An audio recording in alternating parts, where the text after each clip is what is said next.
Assalamualaikum class, this is lecture number 12 and here is Satya with lecture's topic accounting equation.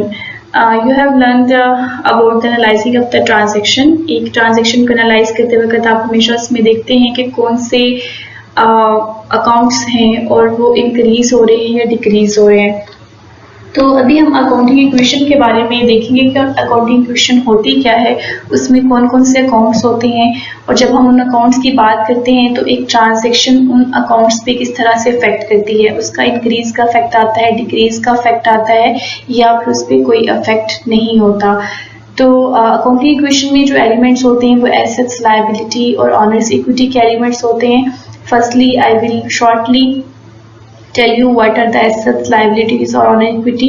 Then उसके बाद मैं आपको accounting equation होती क्या है उसके बारे में बताऊंगी और उसके बाद में एक एग्जांपल होगी कुछ ट्रांजैक्शंस की और उसका अफेक्ट हम चेक करेंगे कि अकाउंटिंग इक्वेशन पे अफेक्ट कैसे होता है.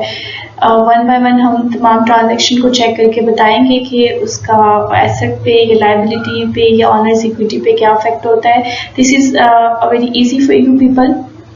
द रीज़न इज हियर कि आप एनालाइजिंग जो है ट्रांजैक्शन की वो सीख चुके हैं, किस तरह से उसको एनालाइज करते हैं, उसमें से किस तरह से डिटेक्ट करते हैं कि इसमें कौन सा अकाउंट है, एसेट का अकाउंट है, लायबिलिटी का अकाउंट है या ऑनर इक्विटी का अकाउंट है और उसके अकॉर्डिंगली उसको हम उस पर रूल्स अप्लाई करके डेबिट टू क्रेडिट के रूल्स अप्लाई करके उसको रिकॉर्ड करते थे.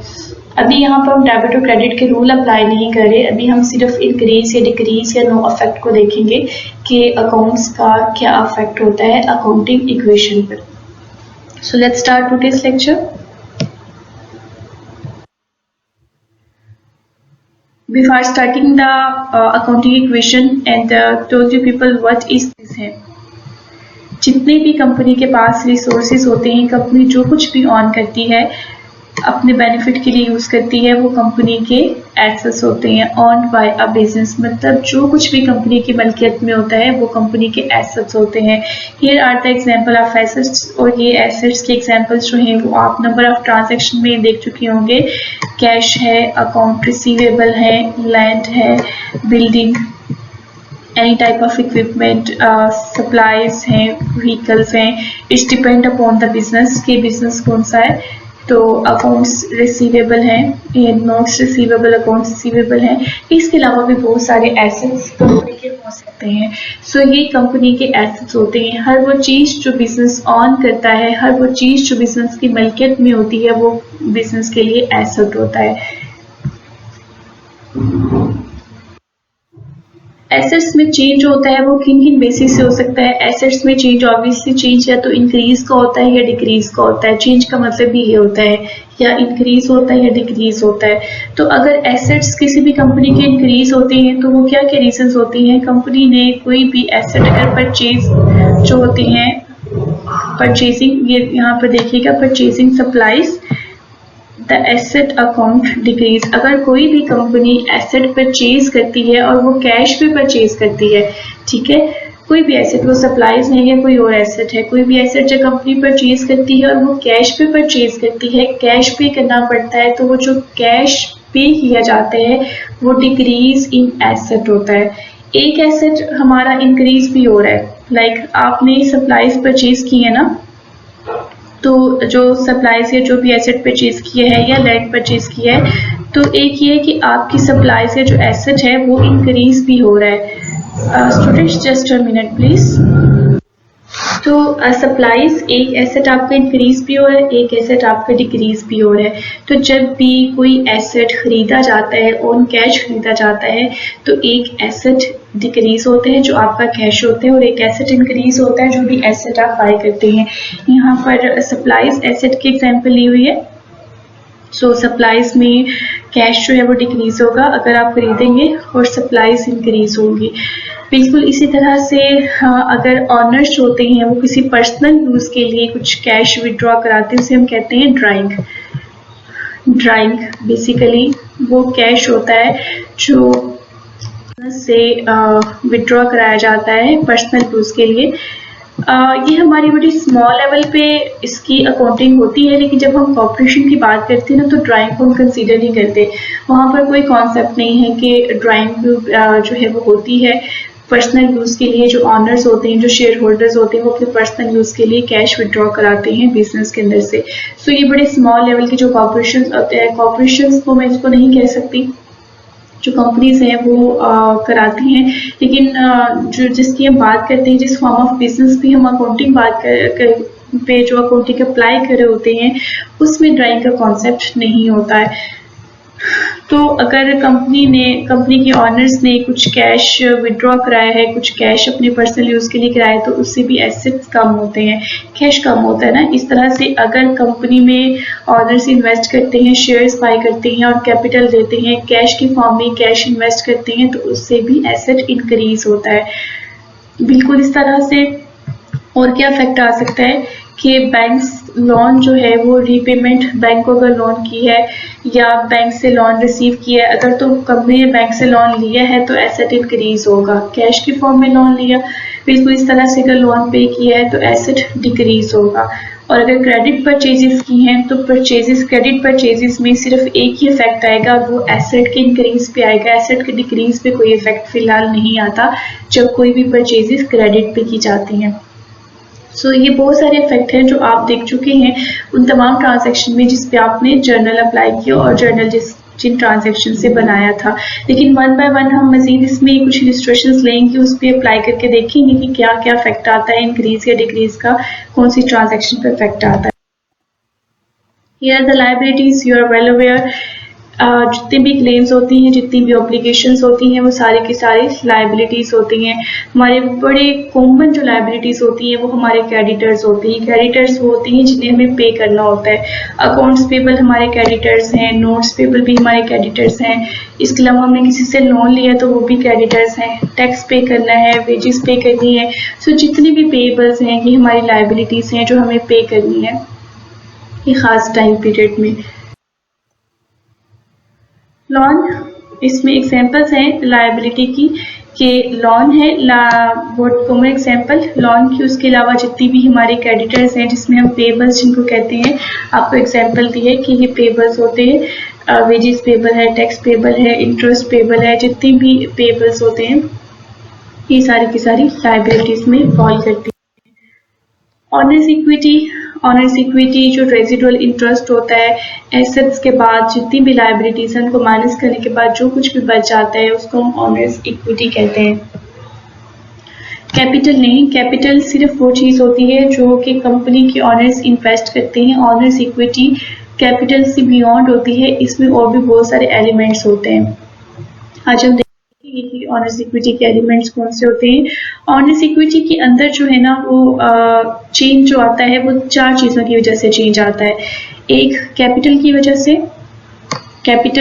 कैपिटल ऑनर्स जितना भी कैश बिजनेस में देते हैं, जो कुछ भी पुट करते हैं उसे कैपिटल कहते हैं। You have familiar with the number of transaction, जिसमें बिजनेस जो ऑनर्स हैं उन्होंने शेयर्स बाय किए और एक कैपिटल इन्वेस्ट किया, मीन कैश इन्वेस्ट किया बिजनेस में, तो वो कैपिटल होता है। जितने भी ऑनर्स के फॉर्म ऑफ कैश या किसी एसेट की फॉर्म में इन्वेस्टमेंट करते हैं वो कैपिटल होता है।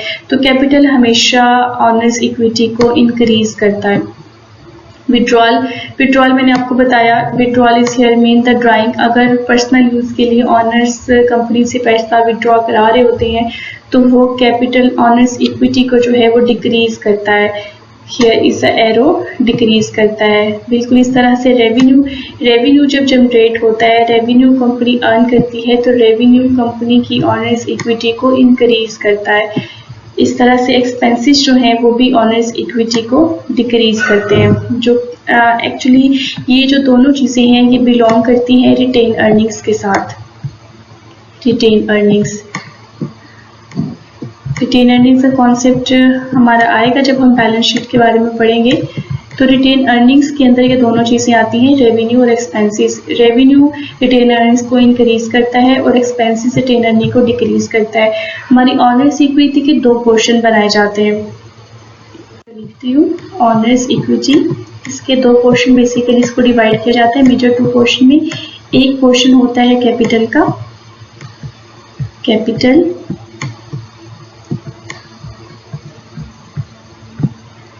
and the second one retain earnings। Retain earnings. Capital increase या डिक्रीज होता है अगर इन्वेस्टमेंट ऑनर्स की तरफ से आई है तो कैपिटल इंक्रीज हुआ है, अगर ऑनर्स ने इन्वेस्टमेंट विड्रॉ की है या उन्होंने पर्सनल यूज के लिए ड्राइंग, जिसके लिए मैं वर्ड यूज कर रही थी, ड्राइंग की है तो भी कैपिटल डिक्रीज होता है। इस तरह से जो रिटेन अर्निंग्स होती हैं, जितनी भी कंपनी कैश अर्न करती है उसको हम रिटेन अर्निंग्स कहते हैं। तो रिटेन अर्निंग्स दो तरह से इंक्रीज या डिक्रीज होती हैं, रेवेन्यू और एक्सपेंसेस से। रेवेन्यू से ये इंक्रीज होती हैं और एक्सपेंसेस से ये डिक्रीज होती हैं। और अल्टीमेटली अगर ये जो है वो इंक्रीज होती है तो ऑनर इक्विटी भी इंक्रीज होती है, कि रिटेन अर्निंग्स डिक्रीज होती है तो ऑनर इक्विटी भी डिक्रीज होती है। सो इसलिए रेवेन्यू जब इंक्रीज होते हैं तो ऑनर्स इक्विटी इंक्रीज होती है क्योंकि रिटेन अर्निंग इंक्रीज होती है। और एक्सपेंसेस बिल्कुल इस तरह से, जब एक्सपेंसेस इंक्रीज होती हैं तो हमारी रिटेन अर्निंग डिक्रीज हो जाती है और ऑनर इक्विटी भी अल्टीमेटली डिक्रीज होती है। तो कैपिटल विड्रॉल या रेवेन्यू और एक्सपेंसेस जो है ये ऑनर्स इक्विटी पे अफेक्ट करते हैं। Here is the accounting equation, the very famous equation in accounting. ये एक इक्वेशन की फॉर्म में लिखी जाती है, इस वजह से हम इसे अकाउंटिंग इक्वेशन कहते हैं। अकाउंटिंग इक्वेशन क्या कहती है कि assets is equal to liabilities plus owners equity. Company के जितने भी एसेट्स होते हैं वो लायबिलिटी और ऑनर्स इक्विटी के इक्वल होते हैं। मैं इसे एक्सप्लेन करती हूँ कि कैसे इक्वल होते हैं। एसेट्स को हम कहते हैं रिसोर्सेस।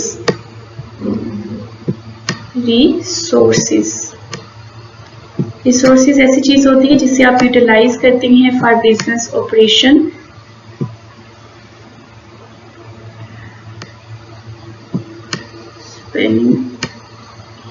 सब हो गया। रिसोर्सेज ऐसी चीज होती है जिसे आप बिजनेस के ऑपरेशन के लिए यूटिलाइज करते हैं और उससे बेनिफिट गेन करते हैं। तो जितने भी कंपनी के एसेट्स होते हैं उसे हम रिसोर्सेज कहते हैं। रिसोर्सेज बगैर सोर्सेज के जनरेट नहीं होते, सोर्सेज के बगैर जनरेट नहीं होते, जिसको आप सिंपल वर्ड्स में कहते हैं जो भी आपके ज़राए हैं उसके बगैर कोई ना कोई तो वे होगा ना जिससे जनरेट हो रहे हैं सोर्सेज। पहले मैं आपको एग्जांपल देती हूँ आपके अपने घर की। आपके घर में अगर जो भी चीज़ है आपके घर में कुछ एक्सेप्शंस होंगी, मुझे पता है कि आपके माइंड में एक्सेप्शंस आएंगी, लेकिन उनका आंसर मैं आपको बाद में करूंगी। आपके एक बिजनेस से शुरू कर लेते हैं। आपके बिजनेस में कोई भी बिजनेस है आपका, तो उस बिजनेस के अंदर जो भी चीज़ है, जो भी एसेट्स हैं, वो उस बिजनेस के रिसोर्सेज हैं। अब वो रिसोर्सेज जो हैं वो किसी ना किसी वे से जनरेट हुए हैं, किसी ना किसी तरह से जनरेट हुए हैं।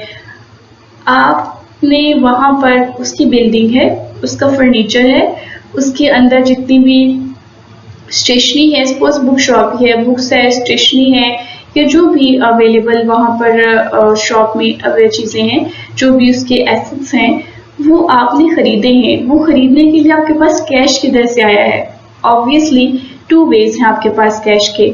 या तो आप अगर ऑनर हैं तो आपने अपना कैश पुट किया है, ठीक है, एक ये तरीका है कि आप ऑनर हैं, आपके पास इतना कैश था कि आपने इन्वेस्टमेंट की है और आपने उस बिजनेस की वो एक शॉप बाय की, उसके बाद आपने उसका जो है उसकी फिनिशिंग कराई, फिर फर्नीचर वहाँ पर बाय किया उस शॉप के लिए, फिर उसके लिए जो सामान चाहिए था, अगर बुक शॉप है तो नंबर ऑफ बुक्स आपने बाय की, स्टेशनरी बाय की, या जो भी रेलिवेंट एसेसरीज थी वो आपने बाय की।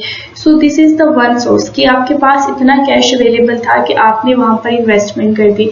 सेकेंड सोर्स क्या है? दूसरा तरीका कहाँ से आएगा कि आप बिजनेस के पास जो है वो उसके जो ऑनर्स हैं उसके पास इतना कैश नहीं है, तो बिजनेस ने क्या किया, बिजनेस शुरू करने के लिए आपने अपने दोस्त से कैश लिया, आपने अपने फादर से कैश लिया, आपने अपने किसी रिलेटिव से कैश लिया। So you take loan from your relative, from any, mainly आपने बैंक से लिया हो, ठीक है, तो किसी और जगह से आपने कैश लिया, आपके पास अपनी इन्वेस्टमेंट नहीं थी उसमें पुट करने के लिए। सो एक सोर्स क्या है, आपकी लायबिलिटीज मीन आपने कहीं से उधार लेके बिजनेस शुरू किया है, जितने भी एसेट उसमें आपके हैं बिजनेस के, उसकी जो मैं बार बार आपको कह रही हूँ, मैंने 3-4 एसेट्स वैसे कंसिडर किए हैं, सपोज किए हैं कि आपकी बुक शॉप है तो बुक्स है, स्टेशनरी है, एसेसरीज है, फर्नीचर है, वो शॉप इटसेल्फ है। तो वो जो तमाम एसेट्स हैं वो तो या फाइनेंस हुए हैं लायबिलिटी से, मीन आपने किसी से उधार लेके किए हैं, या फिर आपके पास अपना कैश था, अपनी इन्वेस्टमेंट थी, यू आर अ ओनर, तो अपनी इन्वेस्टमेंट से आपने वो खरीदे हैं, या इन दोनों का मिक्सचर हो सकता है डेफिनेटली। तो बिजनेस में मोस्टली इन दोनों का मिक्सचर होता है। तो अकाउंटिंग इक्वेशन ये कहती है कि जितने भी एसेट्स होते हैं वो हमेशा जो जनरेट होते हैं वो लायबिलिटीज और ऑनर इक्विटी के थ्रू जनरेट होते हैं। इसके अलावा कोई और सोर्स नहीं है जो है एसेट्स जनरेट करने का। ये बिजनेस का एक कॉन्सेप्ट है कि जितने भी रिसोर्सेज हैं, मीन जितने भी एसेट्स हैं वो सोर्सेज से जनरेट होते हैं। और सोर्सेज क्या हैं? एक आपकी लायबिलिटी है और एक आपकी ऑनर इक्विटी है। तो इसीलिए अगर लायबिलिटी और ऑनर इक्विटी से रिसोर्सेज जनरेट होते हैं तो एसेट्स की जो वैल्यू है, जो रिसोर्सेज जनरेट हुए हैं सोर्सेज से, उनकी जो वैल्यू है वो हमेशा सोर्सेज की इक्वल होगी। मीन रिसोर्सेज की वैल्यू सोर्सेज की इक्वल होगी। अगर आपने सपोज मैं आपको जो एग्जांपल दे रही हूँ उसमें वैल्यू की मैं बात करती हूँ। अगर जो वैल्यू है आपकी वो 100,000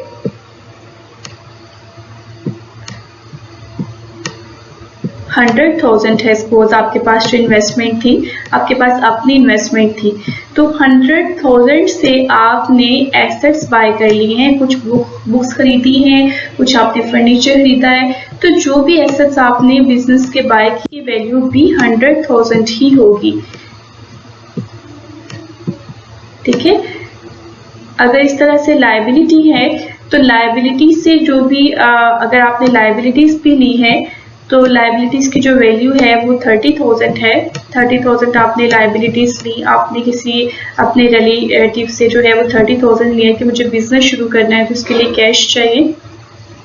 100,000 ये जो आपके अपने पास था, 30,000 जो आपने अपने रिलेटिव से लिया है। तो 100,000 और 30,000 130,000 टोटल वैल्यू आपके एसेट्स की होगी। ठीक है। तो अकाउंटिंग इक्वेशन ये कहती है कि सोर्सेज और रिसोर्सेज हमेशा इक्वल होते हैं, दोनों की वैल्यू हमेशा सेम होती है। अभी हम कुछ एग्जांपल्स के साथ इसको प्रैक्टिस भी करेंगे। तो this is the accounting equation, assets is always equal to the liabilities plus owners equity. इस इक्वेशन को हम अल्टरनेट करके भी देख सकते हैं। सपोज लायबिलिटी को अगर हम कैलकुलेट करना चाहें कि लायबिलिटी किसकी इक्वल होती है, तो liability is equal to owners assets minus owners equity.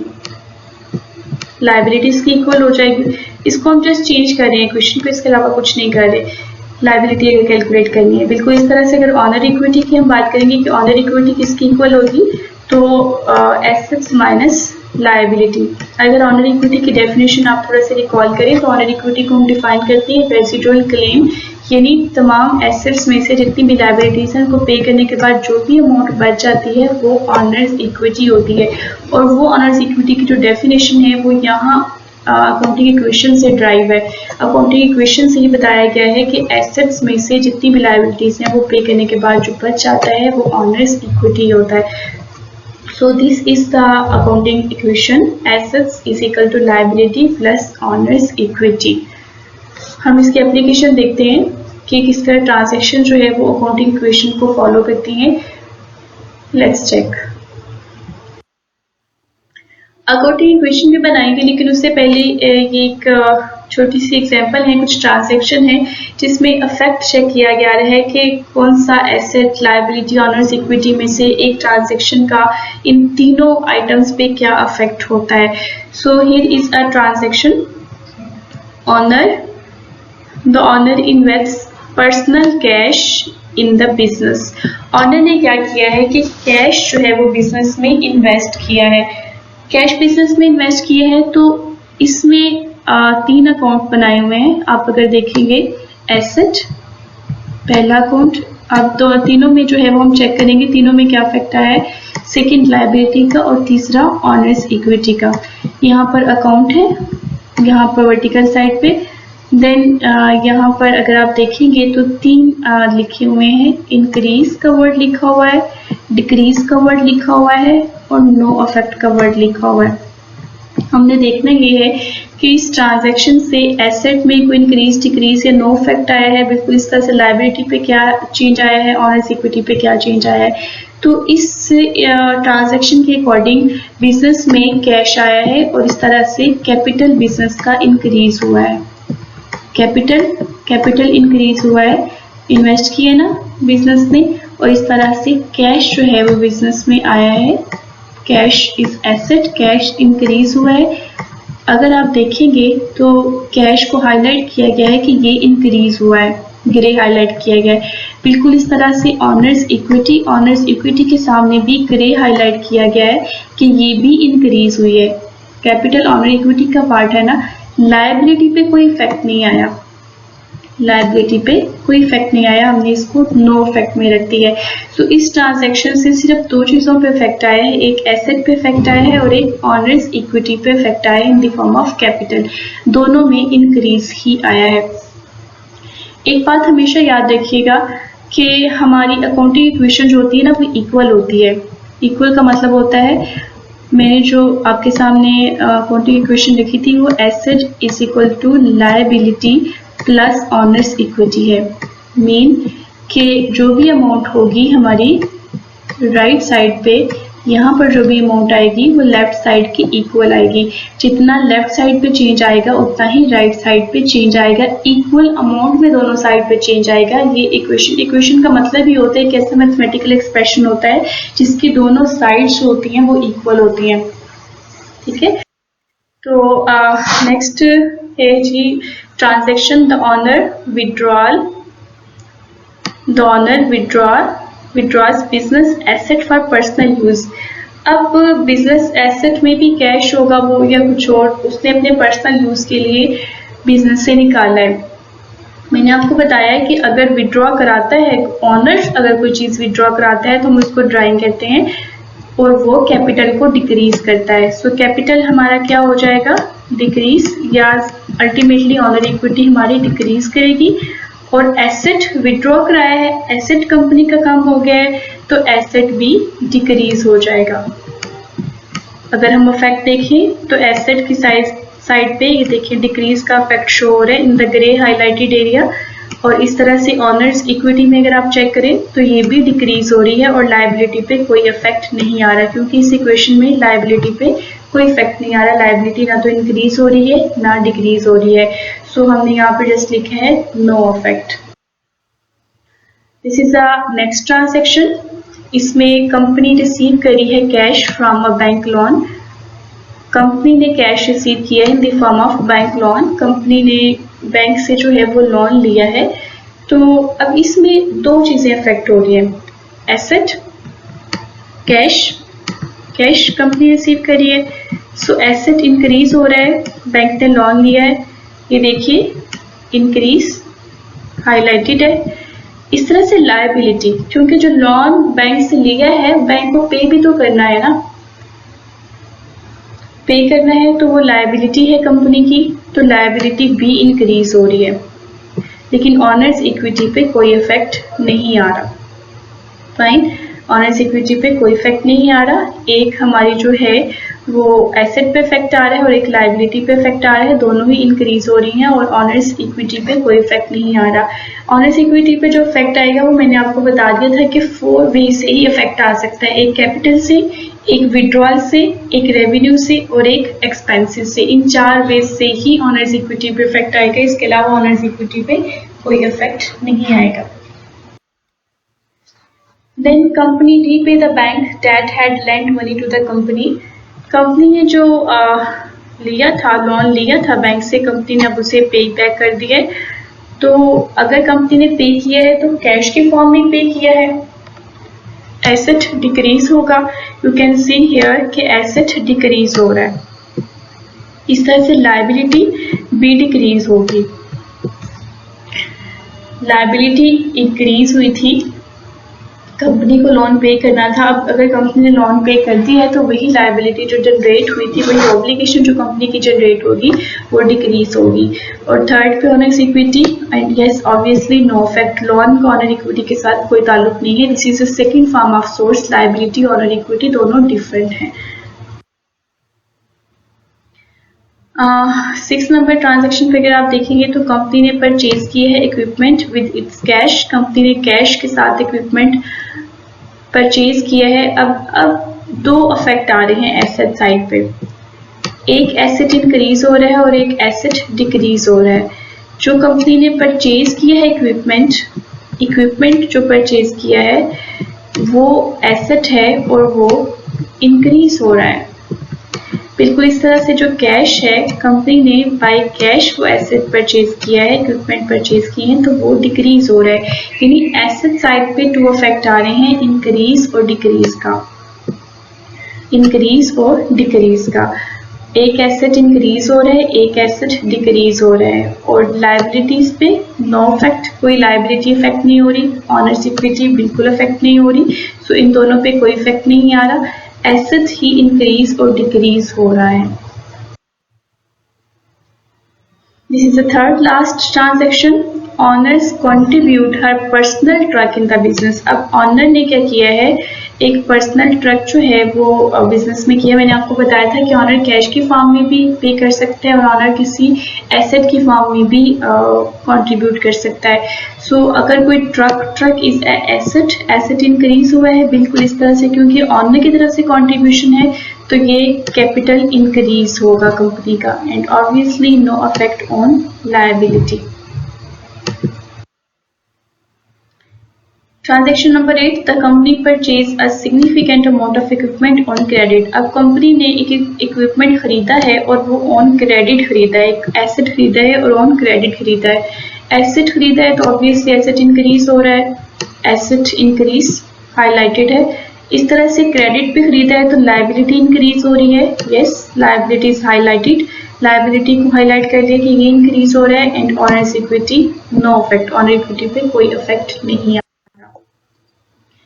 Last transaction, that is the company purchased land by paying half in cash। Company ने क्या खरीद किया है, कंपनी ने एक लैंड परचेज किया है जिसमें से कुछ हिस्सा उसने कैश में पे किया है, कुछ के लिए उसने नोट पेएबल जनरेट किया है। नोट पेएबल जो है वो साइन कर लिया है, मीन उससे उसकी ऑब्लिगेशन जनरेट होगी, एक लायबिलिटी जनरेट हो गई है। तो इसमें क्या हो रहा है कि दो एसेट्स अफेक्ट हो रहे हैं और एक लायबिलिटी इफेक्ट हो रही है। पहली बात कि ऑनर इक्विटी पे कोई इफेक्ट नहीं पड़ा, इसका कोई ताल्लुक नहीं है कैपिटल से, कोई ताल्लुक नहीं है विड्रॉल से, ना रेवेन्यू से, ना ही एक्सपेंसेस से। तो इसमें दो ही अकाउंट अफेक्ट हो रहे हैं, एक एसेट का अकाउंट अफेक्ट हो रहा है और एक लायबिलिटी का अकाउंट अफेक्ट हो रहा है। अगर हम एसेट की बात करें तो एसेट जो परचेज किया है, कंपनी ने लैंड परचेज किया है, ये इंक्रीज हो रहा है। इस तरह से कैश है, कैश डिक्रीज हो रहा है, और ये आपकी नोट पेबल लायबिलिटी है जो कि इंक्रीज हो रही है। तो ये तीन जगह पर जो है, दो जगह पर एसेट और एक जगह पर जो है वो लायबिलिटी हमारी अफेक्ट हो रही है। एक एसेट इंक्रीज होगा, मीन जो इफेक्ट इसमें आएगा, इंक्रीज का भी इफेक्ट आएगा, डिक्रीज का भी एसेट का इफेक्ट आएगा और लायबिलिटी के इंक्रीज होने का इफेक्ट भी आएगा। सो इस तरह से ये अभी मैंने सिर्फ आपको इफेक्ट शो कराए हैं कि एक ट्रांजैक्शन से जो है वो अफेक्ट एसेट लायबिलिटी और इक्विटी पे क्या अफेक्ट आता है, इंक्रीज या डिक्रीज या नो अफेक्ट आता है। In next lecture I will take the illustration, उससे हम बाकायदा उसमें अमाउंट होंगे, उससे हम अकाउंटिंग इक्वेशन बनाना सीखेंगे। और अकाउंटिंग इक्वेशन वाकई इक्वल आती है, हर ट्रांजैक्शन वाकई ऐसा है कि ये हर ट्रांजैक्शन के बाद इसकी अमाउंट इक्वल होती है। हम एक एग्जाम्पल लेंगे और उसे फिर से एलेबोरेट करेंगे। Thank you so much class. That's all about today's lecture.